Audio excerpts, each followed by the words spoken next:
সকলকে জোহার, নমস্কার। আমরা আজকে কলকাতা মিউনিসিপ্যাল কর্পোরেশনের অফিসের নিকট এসেছিলাম পূর্ব নির্ধারিত কর্মসূচি অনুসারে আজকে প্রতিনিধিমূলক ডেপুটেশনের জন্য।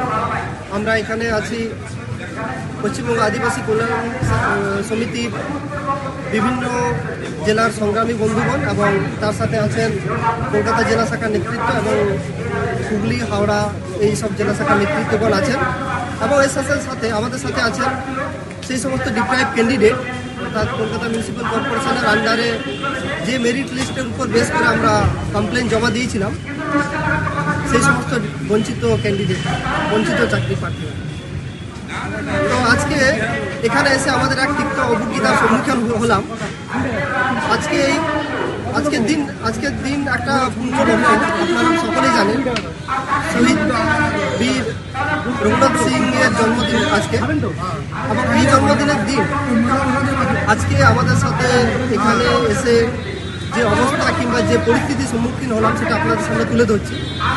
আমরা এখানে এসেছিলাম দুটো সময় এবং যাবতীয় প্রস্তুতি কর্মসূচি রেখে আমরা এখানে অফিসিয়ালদের সাথে দেখা করার জন্য আমরা তৈরি হই এবং এখানে যে আমাদের পুলিশ আসে তারা আমাদেরকে এসকর্ট করে ভেতরে নিয়ে যাওয়ার জন্য, অর্থাৎ স্পেশাল ব্রাঞ্চ থেকে।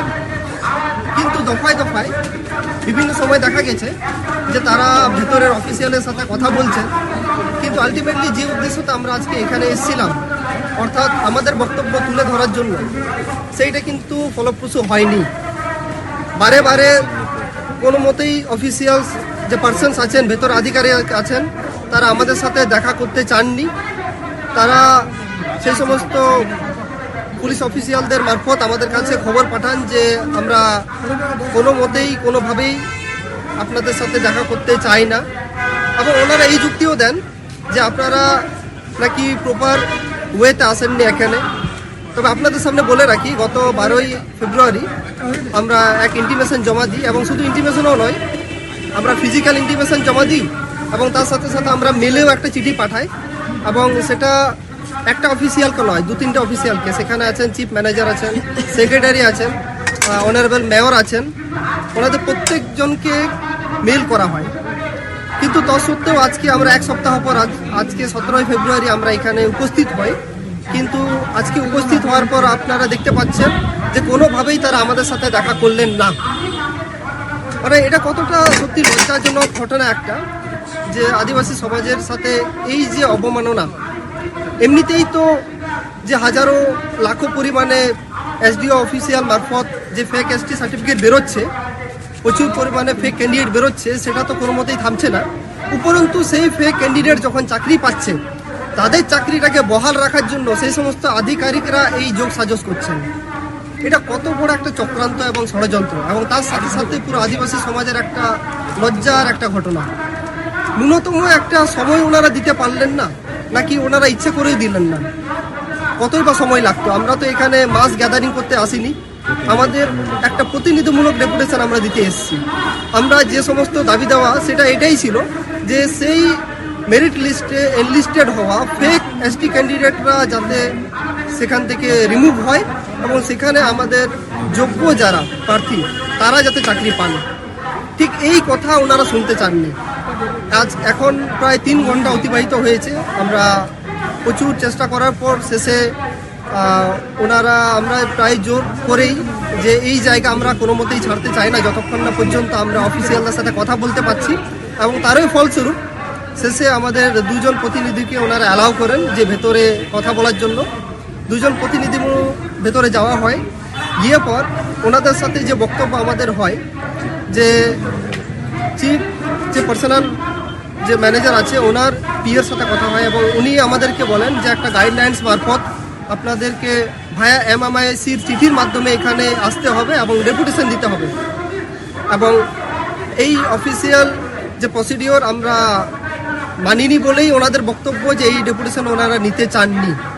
এখানে ওনারা আমাদের সামনে এই কথাটাও অ্যাডমিট করেন যে 1 সপ্তাহ আগে আমরা যে চিঠি জমা দিয়েছিলাম সেটা কিন্তু ওদের কাছে পৌঁছেছে, এবং সেটার ব্যাপারে ওনারা ভালো করেই জানেন, এবং আমাদের সামনে স্বীকার করেন যে আমাদের ভুল হয়েছে, এইটা আপনাদেরকে আমরা জানাইনি। অর্থাৎ এই ভুলটা আমরা কখন জানতে পারলাম?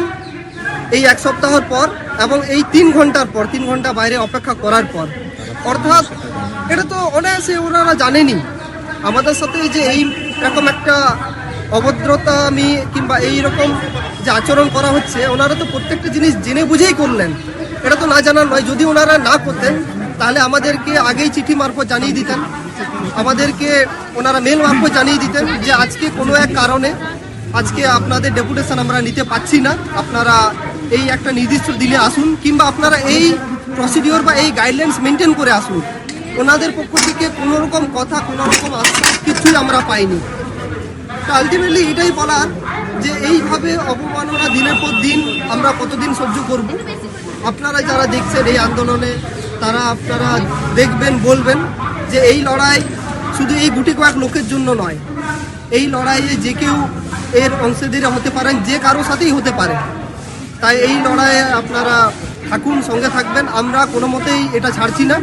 আজ আমরা যতদিন এসেছি, আগামী দিনে যে আমরা ডেপুটেশন, মাস ডেপুটেশন আমরা এখানে দিতে চলেছি, সেটাতে আপনারা প্রত্যেকেই যুক্ত হবেন। এবং আজকে আমরা যথেষ্ট পরিমাণে ওনাদেরকে বলার পর যে এই যে লাস্ট মুহূর্তে আমাদের সাথে ওনারা কথা বললেন, আগামীতে এই মৌন কিংবা এই যে পন্থা আমরা অবলম্বন করব না। কারণ দিনের পর দিন এই পন্থা অবলম্বনের কারণেই আমাদের এই যে ওনারা আমাদের সাথে এই আচরণ করে যাচ্ছেন। তাই আগামী দিনে আমরা এই কর্পোরেশনের অফিসের আমরা ডেপুটেশন দিতে চলেছি। সমগ্র আদিবাসী সমাজকে আমরা আহ্বান জানাচ্ছি এবং এই কর্মসূচিতে আগামী দিনে কর্মসূচিতে আপনারা যুক্ত থাকবেন। আপনাদের প্রত্যেকের সাহায্য এবং অংশগ্রহণ আমরা আশা করছি। এইভাবে আপনারা সঙ্গে থাকবেন, এই বলে আমাদের বক্তব্য শেষ করছি। সকলকে জয়।